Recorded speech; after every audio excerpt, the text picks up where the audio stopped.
নমস্কার বন্ধুরা, কেমন আছেন সবাই? আশা করি সবাই খুব ভালো আছেন আর আমিও খুব ভালো আছি। তো প্রতিদিনকার মতন আজকেও একটি ভিডিও নিয়ে আসলাম। সরি, ভুল হয়ে গেছে। প্রতিদিন বলতে গেলে ভুল হবে, কারণ আজকে অনেক দিন যাবত আমি ভিডিও আপলোড করতে পারতেছি না। একদমই ইরেগুলার হয়ে গেছি। তো সরি, তার জন্য খুবই দুঃখিত। তো বন্ধুরা, আজকের ভিডিওটি হচ্ছে আমি আমার বাপের বাড়িতে যাচ্ছি।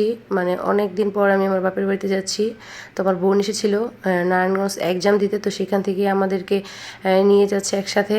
তো আমি, আমার বোন, আমার মেয়ে, আর আমাদেরকে অর্ধেক রাস্তা পার করে দিয়ে আসবে আমার ভাসুরের ছেলে।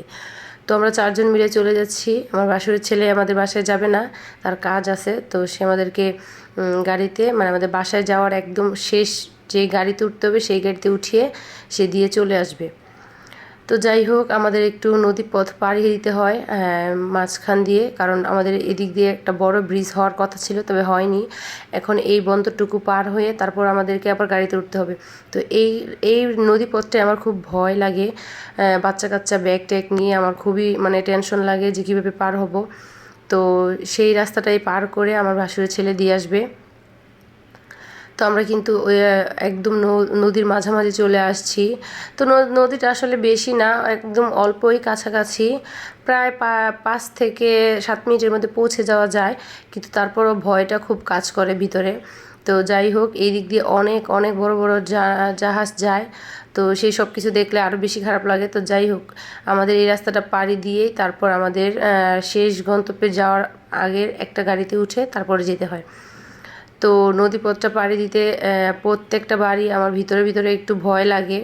তো কিছু করার নেই, বাবার বাড়িতে যেতে হলে যেতেই হবে। আর অন্য একটা রাস্তা আছে, সেই রাস্তা দিয়ে হয়তো যেতে পারতাম, তবে এটাই শর্টকাট রাস্তা। তো ভয় হলেও এই শর্টকাট রাস্তা দিয়ে যেতে চাই, যেহেতু মন মানে না, খুব তাড়াতাড়ি বাপের বাড়িতে যাওয়ার চেষ্টা করি, কতক্ষণে বাপের বাড়িতে গিয়ে পৌঁছবো সেই চেষ্টা করি। তো যাই হোক, আমাদের কিন্তু সিএনজিতে উঠিয়ে দিয়ে আমার বাসুরের ছেলে চলে গেছে। তো এখন কিন্তু আমি আমার বাসার কাছাকাছি চলে আসছি। বাসার কাছাকাছি আসতে আসতে দেখলাম দিনটা মানে এতটা মেঘলা হয়ে গেছে, আকাশটা মানে অনেক বৃষ্টি হবে, ঝড় বৃষ্টি হবে সেরকম একটা আভাস চলে আসছে। তো অন্ধকার কিন্তু প্রায় অনেকটা ছিল, এখানে কিন্তু ততটা বোঝা যাচ্ছে না। তো দেখুন, আমি কিন্তু বাসায় ঢোকার আগে গাড়িতেই ভিজে ভিজে আসছি, যেহেতু অনেক বাতাসও ছিল। তো মা কিন্তু আমাদেরকে ছাতা দিয়ে গিয়ে রাস্তা থেকে নিয়ে আসছে, আর আস্তে আস্তে পুরো ভিজেই গেছি। তো বন্ধুরা, আমার ভিডিওটি এই পর্যন্তই। আপনারা যদি ভালো লেগে থাকে তাহলে প্লিজ আমার ভিডিওটি একটু দেখে লাইক কমেন্ট করে দিবেন।